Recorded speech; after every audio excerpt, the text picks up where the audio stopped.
ఆయన కృతజ్ఞతాస్తుతులు చెల్లించారు. ఏమండి, ఇది ఎవరిది కీర్తన? దావీదు కీర్తన. బెన్యామీన్ వంశస్థుడైన కూషు చెప్పిన మాటల విషయమై దావీదు యెహోవాను గురించి పాడిన ఈయన వాయిద్యవైతే గీతం. దేవునికి స్తోత్రం. సరండి, దావీదు ఎన్ని కష్టాల్లో ఉన్న బెన్యామీనీయుడు అంటే ఎవరు? బెన్యామీనీయులు చాలా బాధ కలిగించేవారు విన్నరా.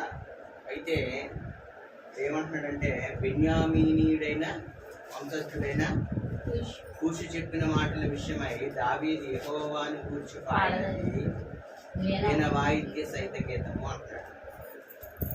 అంటే దావీదు ఏమని ఇక్కడ చెప్తున్నాడు? దేవుడు న్యాయము విధించువాడని నేను ఆయనకు కృతజ్ఞతాస్తుతులు. అంటే కన్ఫర్మ్ అయిపోయాడు. దేవుని విషయంలో ఏంటంటే ఒక